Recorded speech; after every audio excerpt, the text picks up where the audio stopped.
Today on Candy with Leah, I'm going to take you on a tour of my garden. So I've had a lot of people asking me about my garden, so I thought it would be a good idea just to take everyone in and show them my garden. And as usual this year, we have a storm rolling in. It's really hard to get a moment where there isn't a storm rolling in, so we figured we would just tape anyways, even though it's probably going to start raining. So first of all, this is the garden. We have this chain link fence around it. I'll be perfectly honest with you, I don't like to put a whole lot of money into my garden, so I was able to find these chain link fence on the side of the road and then purchase the remainder of it from an area auction. So I don't have probably 20 bucks in my whole entire fencing. So come on into the garden here. And the first thing I want to just note is that all of my plants are put down with this plastic I've purchased on Amazon. It's like a plastic slash fabric that is really nice because it definitely keeps the weeds away, but also it helps to make sure that the heat stays in there and it helps to keep the moisture in the soil. So we've just laid it down and cut slits in it with a torch actually. So that way there's just perfect little holes for all of the plants. Additionally, one thing I want to make note of, one thing that I found that really helps my garden grow is I first of all like to use as many organic products as I possibly can and avoid using chemical fertilizers. So I actually have been using these worm castings from the Kessler Worm Farm.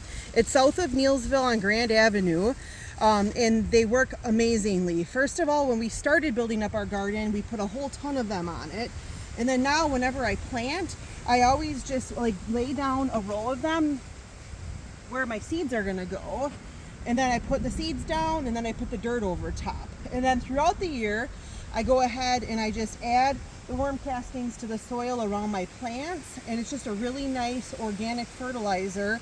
And also it's just a really nice product to work with because it's very easy to work with. So we'll go ahead and show you a tour of the garden then. So if you want to come on in here, we've got on the chain link fence, I've got peas growing on each side and they just trellis up the fence, and this is the best my peas have ever looked.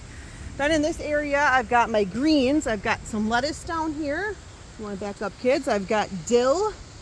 And then I've got parsley, cilantro, and kale.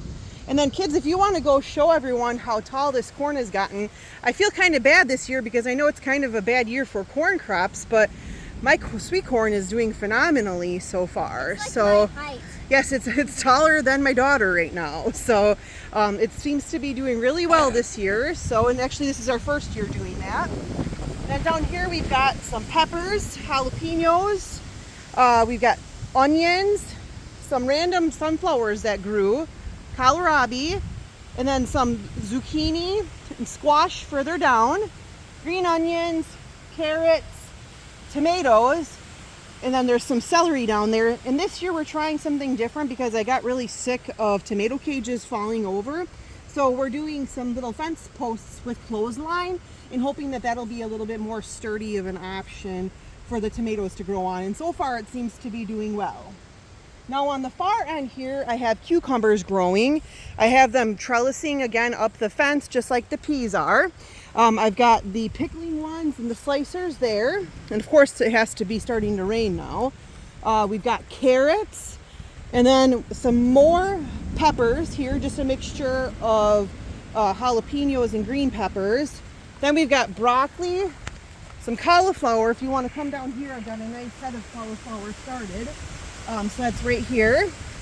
And then we've got all of the potatoes in the middle here. So now this year I've been dealing with an invasion of potato bugs, which I've been trying to take care of with some organic powder. And then I tried using the 7 powder.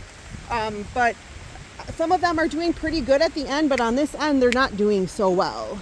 And then we've got cabbage in these 2 rows, and then some radishes that are a bit overgrown and they've been harvested already. And then down here we've got a few more cabbage and then green beans. Now we'll go ahead and take you down to the far end, which we'll just walk outside of the garden. because it'll make it easier to see the items on the far end. So down here, we've got some pumpkins growing, and I put them there because that way, once they start getting really big, they can go into the area where the strawberries are. So this is my strawberry patch. It's getting grown up in weeds, but it did produce super well this year. But after a while, I kind of just gave up on weeding it because I had already harvested all the crops. And then I've got the asparagus over here. This is our 3rd year with our asparagus. We haven't harvested any of it yet because they say you should wait a few years before you harvest your asparagus, and I'd say it's growing really well now. So yeah, that's it. I just wanted to come out here and show you my garden, and if you have any questions, let me know. Also, if you have any suggestions for the potato bugs, definitely let me know that as well. And as usual, this year we're getting poured on, and I guess that's all we can deal with this year. So again, thanks so much for joining with me, and make sure to like Canny with Leah, and have a good night.